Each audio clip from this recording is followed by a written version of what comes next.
அனைவருக்கும் வணக்கம். இந்த வீடியோவில் எதை பற்றி பார்க்க போகிறோம் அப்படின்னா, இந்தியன் பேங்க்கோட மொபைல் பேங்கிங் அப்ளிகேஷன் எப்படி ஓப்பன் பண்ணுறது. அதாவது ஏடிஎம் கார்டோட டீட்டெயில்ஸ் எதுவுமே இல்லாமல் இந்தியன் பேங்க்கோட net banking user ID and password மட்டும் வச்சு எப்படி ஈஸியாக ஓப்பன் பண்ணுறது அப்படிங்கிறத பற்றி இந்த வீடியோவில் பார்க்க போகிறோம். இந்தியன் பேங்க்கோட அப்ளிகேஷன் இதுதான். இதை கூகுள் ப்ளே ஸ்டோரில் இன்ஸ்டால் பண்ணிக்கோங்க.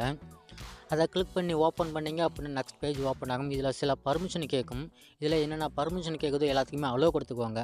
அப்படி அலோவ் கொடுத்தா மட்டும்தான் இந்த அப்ளிகேஷன் கரெக்டான மெத்தடில் ப்ராப்பராக ஒர்க் ஆகும். ஸோ கேட்குற எல்லாத்துக்குமே அலோவ் கொடுத்துக்கோங்க. அடுத்த பேஜ் இப்படி வரும்.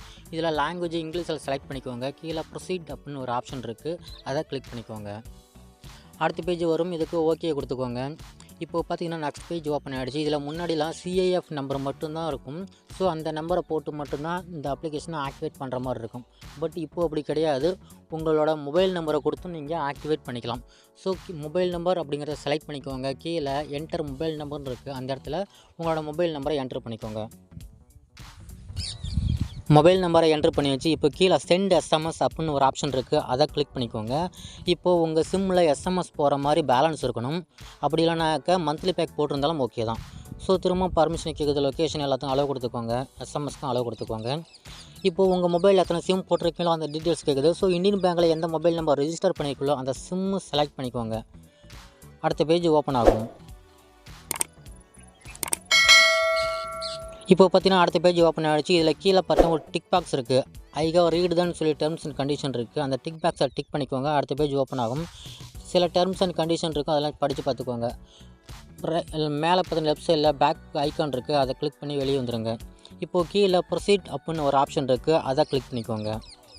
இப்போ ஓகேங்கிறத கிளிக் பண்ணிக்கோங்க. இப்போ பார்த்தீங்கன்னா இதை எப்படி ஆக்டிவேட் பண்ணுறது அப்படிங்கிற டீட்டெயில்ஸ் இருக்குது. மொத்தம் 3 விதமாக ஆக்டிவேட் பண்ணிக்கலாம். Internet banking user ID password, ATM card, இல்லைன்னா பழைய எம்பின் தெரிஞ்சால் அதை வச்சும் ஓப்பன் பண்ணிக்கலாம். இப்போ நம்மக்கிட்ட ஏடிஎம் கார்டு டீட்டெயில்ஸ் எதுவுமே இல்லை, அதனால் இன்டர்நெட் பேங்கிங்கோட யூசர் ஐடி அண்ட் பாஸ்வேர்டு வச்சு ஓப்பன் பண்ணிக்கலாம். இப்போது மேலே பார்த்தீங்கன்னா இன்டர்நெட் பேங்கிங் யூசர் ஐடி, கீழே பாஸ்வேர்டு இருக்குது. அந்த 2 இடத்துலையும் கரெக்டாக என்ட்ரு பண்ணிக்கோங்க. யூசர் ஐடி அண்டு பாஸ்வேர்டு கரெக்டாக என்ட்ரு பண்ணி வச்சு கீழே ப்ரொசீட் அப்படின்னு ஒரு ஆப்ஷன் இருக்குது, அதை கிளிக் பண்ணிக்கோங்க. அடுத்த பேஜ் ஓப்பன் ஆகும். இப்போ பார்த்தீங்கன்னா செட் எம்பின் அப்படின்னு போயிட்டுருக்காங்க. அதாவது உங்களுக்கு தேவையான புது எம்பின் இந்த இடத்துல செட் பண்ணிக்கலாம். ஸோ 2 இடத்துலையுமே இந்த அப்ளிகேஷன் ஓப்பன் பண்ணுறதுக்கு பின்னு தான் எம்பின், அதை செட் பண்ணிக்கோங்க. 2 டைம் பின் என்ட்ரு பண்ணதுக்கப்புறம் கீழே ப்ரொசீட்னு இருக்குது, அதை கிளிக் பண்ணிக்கோங்க. அடுத்த பேஜ் ஓப்பன் ஆகும். இந்த இடத்துல எம்டி பின் என்ட்ரு பண்ணுற மாதிரி இருக்கும். அதாவது நீங்கள் ட்ரான்சாக்ஷன் பண்ணுறதுக்கு பின்னு போடணும். ஸோ இதுதான் அந்த பின்னு. இதுவும் உங்களுக்கு பிடிச்ச மாதிரி 4 டிஜிட்டில் எம்டி பின்னை என்ட்ரு பண்ணிக்கோங்க. 2 டைம் என்ட்ரு பண்ணதுக்கப்புறம் கீழே சப்மிட் அப்படின்னு ஒரு ஆப்ஷன் இருக்குது, அதை கிளிக் பண்ணிக்கோங்க. அடுத்த பேஜ் ஓப்பன் ஆகும். இப்போ பார்த்தீங்கன்னா your registration has been completed சக்ஸஸ்ஃபுல்லின்னு வந்துருச்சு. ஸோ நம்ம எம்பின்னும் புதுசாக என்ட்ரு பண்ணியாச்சு, எம்டி பின்னும் கரெக்டாக என்ட்ரு பண்ணியாச்சு. மேலே பார்த்தீங்கன்னா மெசேஜும் வந்துருச்சு. இனிமேல் நீங்கள் இந்த இந்தியன் பேங்கோட மொபைல் பேங்கிங் அப்ளிகேஷன் யூஸ் பண்ணும்போது இந்த 2 பின்னு தான் யூஸ் பண்ணுற மாதிரி இருக்கும். ஓகே ஃப்ரெண்ட்ஸ், இந்த வீடியோ எல்லாருக்கும் பிடிச்சிருக்கும் புரிஞ்சிருக்கும்னு நினைக்கிறேன். அந்த வீடியோ பிடிச்சிருந்தால் லைக் பண்ணுங்கள். இது சம்மந்தமாக ஏதாவது டவுட் இருந்தால் கமெண்ட் பண்ணுங்கள். இந்த மாதிரி வீடியோஸ் நம்ம சேனலில் அடிக்கடி வரும். மறக்காமல் சப்ஸ்கிரைப் பண்ணுங்கள். தேங்க்யூ.